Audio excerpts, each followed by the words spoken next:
Shalom, salam sejahtera bagi kita semua. Atas nama Majelis Jemaat GKP Tanjung Barat, menyampaikan selamat malam, selamat berjumpa kembali dalam kebaktian rumah tangga bersama Bapak Ibu, Saudara-saudari, dan anak-anak. Semoga dalam keadaan sehat dan sukacita tentunya bersama keluarga.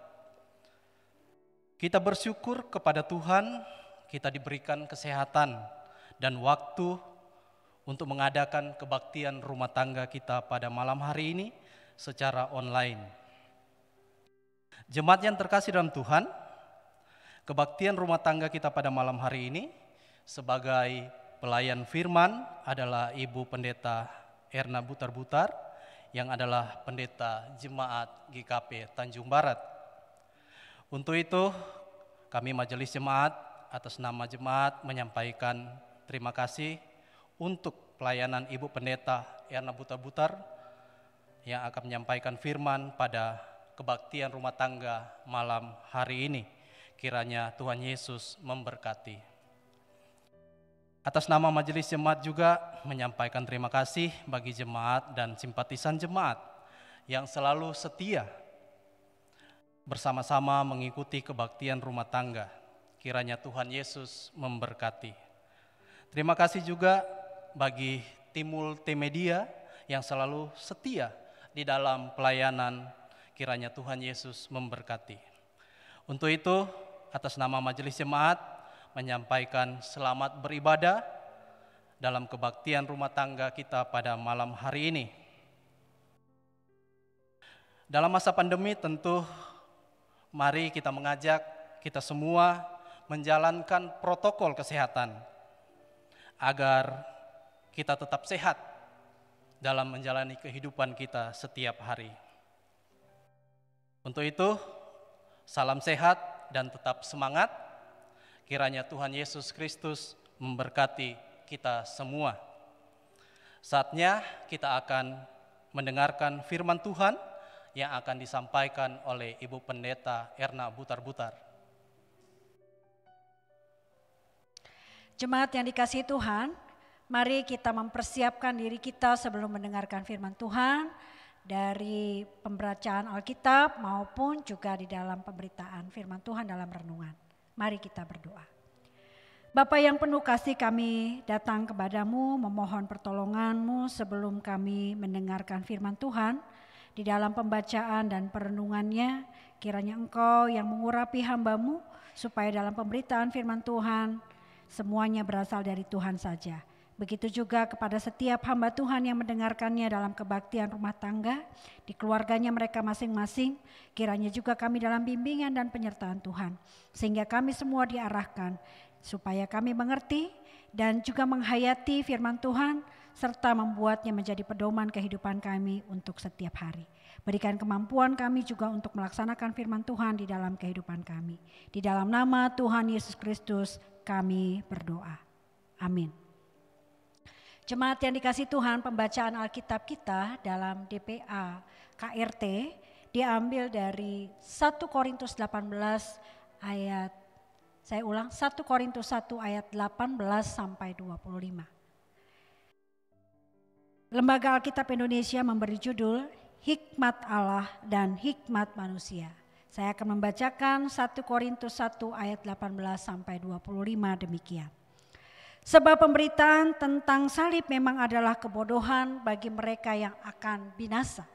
Tetapi bagi kita yang diselamatkan, pemberitaan itu adalah kekuatan Allah. Karena itu ada tertulis, Aku akan membinasakan hikmat orang-orang berhikmat dan kearifan orang-orang bijaksana akan kulenyapkan. Di manakah orang yang berhikmat? Di manakah ahli Taurat? Di manakah pembantah dari dunia ini? Bukankah Allah telah membuat hikmat dunia ini menjadi kebodohan?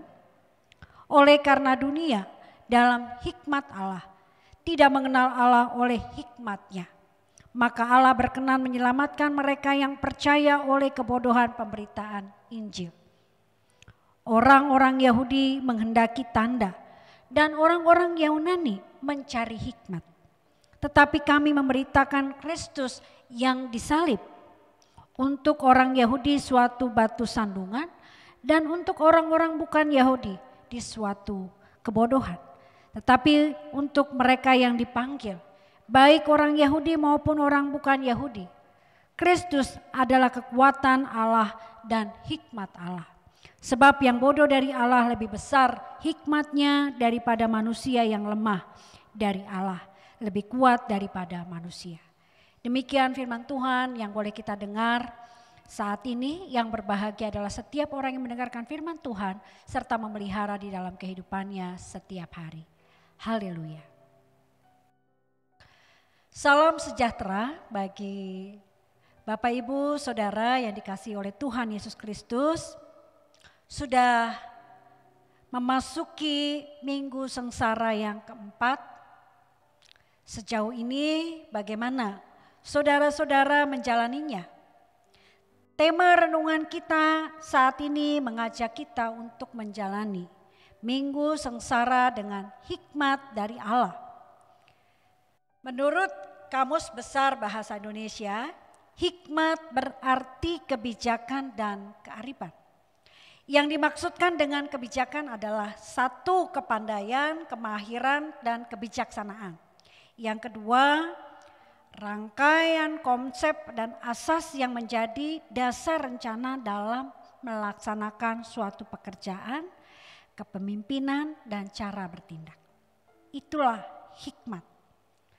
Sedangkan arif artinya tajam, pikirannya pandai, hati-hati, di dalamnya ada cermat, teliti.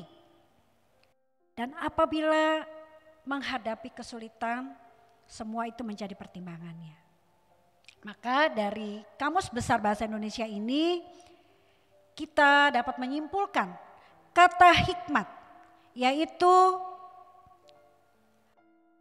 rencana dalam melaksanakan suatu pekerjaan dengan menggunakan akal budi. Di dalamnya ada pengalaman dan pengetahuan yang saling terkait. Saudara-saudara, saya sudah menyampaikan dalam kebaktian minggu yang lalu. Saat kita memasuki minggu sengsara, kita akan menuju kepada Jumat Agung, yaitu peringatan hari kematian Tuhan Yesus Kristus, dan juga kita akan memasuki hari raya Paskah. Khususnya dalam mempersiapkan rencana kerja. Kembali saya ungkapkan rencana kerja Gereja Kristen Pasundan periode 2021-2022 khususnya untuk menyambut sidang sinode ke-29 tahun 2022. Tentu kita tidak boleh hanya mendasarkan kepada hikmat manusia dalam mencapai tujuan-tujuan berdasarkan visi dan misi GKP. Tetapi kita harus terlebih mengandalkan hikmat Allah. Nah, bacaan kita hari ini adalah tulisan Rasul Paulus kepada Jemaat Korintus yang pertama, menegaskan pentingnya hikmat Allah yang menjadi dasar dalam kehidupan orang-orang yang percaya, khususnya Jemaat Korintus, dalam memberitakan Kristus yang disalibkan. Itu dibaca tadi di ayat 23 dan 24. Saya ulangkan buat kita semua. Tetapi kamu memberitakan Kristus yang disalib untuk orang-orang Yahudi, suatu batu sandungan, untuk orang-orang bukan Yahudi sebagai kebodohan. Tetapi untuk mereka yang dipanggil, baik orang Yahudi maupun bukan orang Yahudi, Kristus adalah kekuatan dan hikmat Allah.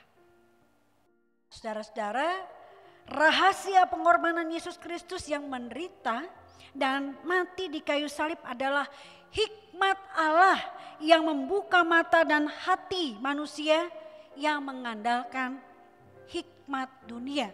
Membuatnya tidak dapat melihat kasih Allah yang besar di dalam berita Injil merupakan kebodohan bagi manusia yang menganggap dirinya mempunyai hikmat.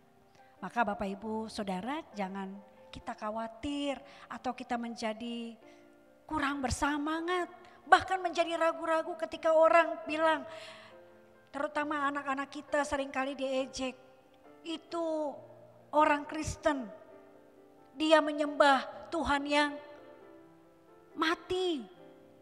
Tapi mereka tidak tahu bahwa kita dapat memahami dan mengerti kematian, pengorbanan Kristus di kayu salib dan kebangkitannya adalah satu rahasia yang tidak dapat didapat hanya melalui hikmat manusia dengan logika manusia. Seringkali kita akan mengalami patah.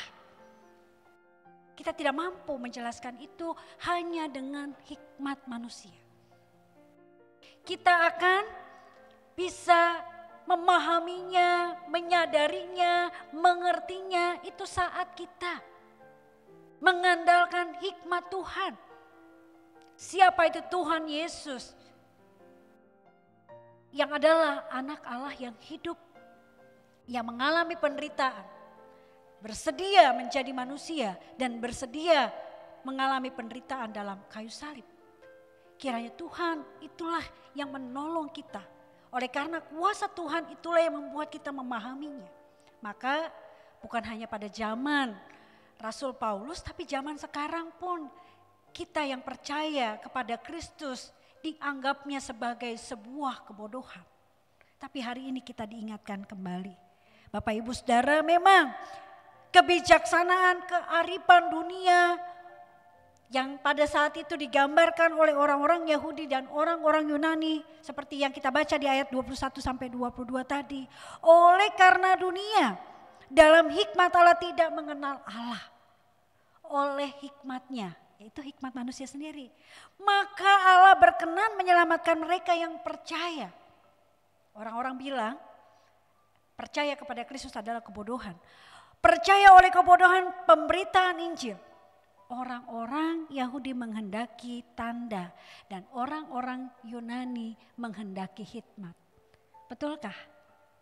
Demikian Bapak Ibu Saudara. Ya, seringkali kita diminta. Mana tandanya? Kalau Yesus itu adalah Tuhan dan Juru Selamat. Coba jelaskan kalau Yesus itu adalah Tuhan dan Juru Selamat. Kita diminta menjelaskannya. Kita diminta memberikan tandanya. Padahal berita Injil itu menyampaikan banyak hal tentang apa yang dilakukan oleh Yesus. Dan hal-hal yang tidak terselami oleh pikiran manusia itu disampaikan dan dialami oleh banyak orang yang percaya kepada Kristus dari generasi ke generasi. Namun Bapak Ibu Saudara, seringkali kita terperangkap pada pertanyaan-pertanyaan yang demikian. Sehingga saat kita menghayati hari-hari atau minggu-minggu sengsara, seringkali kita tidak bisa masuk ke arah sana. Kita diajak melihat proses bagaimana Yesus ada di tengah-tengah dunia, mengajarkan, membimbing, memberikan teladan. Dan dia masuk ke dalam kehidupan manusia secara utuh. Makanya dikatakan Yesus adalah manusia sejati dan Allah sejati. Tentu Bapak Ibu Saudara, dalam minggu-minggu sengsara di masa pandemi ini kita terasa lebih berat. Bukan hanya kebaktian, semua program gereja banyak kita lakukan secara daring. Maka penghayatan masa raya Prasapaskah yang sedang kita jalani ini merupakan kekuatan bagi kita. Khususnya untuk melanjutkan karya dan karsa kita dalam melaksanakan keputusan-keputusan rapat kerja sinode yang telah dilaksanakan pada 1 sampai 3 Maret yang lalu di tahun ini. Maka kita juga bersama-sama mengevaluasi, merencanakan program kerja di jemaat dan juga kita bersama-sama mempersiapkan diri memasuki sidang sinode ke-29. Dan biarlah karya pelayanan Gereja Kristen Pasundan, baik pada saat ini dan pada waktu-waktu yang akan datang, tetap dapat dilaksanakan. Kita memohon hikmat Allah supaya kita tetap memahami pemberitaan Injil yang berpusat kepada pengorbanan Yesus Kristus di kayu salib. Oleh karena itu kita memperingatinya sebagai Jumat Agung. Dan kebangkitannya kita peringati sebagai Hari Raya Paskah. Sehingga banyak orang yang terpanggil menjadi percaya kepada Yesus Kristus dan mengandalkan hidupnya kepada Dia. Yang adalah juru selamat kita. Bukan hanya kita yang saat ini percaya kepada Tuhan Yesus. Tapi juga mereka yang kemudian mendengar dan terpanggil di dalam pemberitaan Injil ini. Dan kiranya program-program kerja kita, baik di jemaat, di klasis, sinodal, hanya mengandalkan Allah saja sebagai sumber pengharapan dan kekuatan bagi kita. Kita berjuang bersama dengan bagian bangsa untuk mengatasi dampak pandemi yang belum berakhir. Kiranya Tuhan menolong kita. Amin.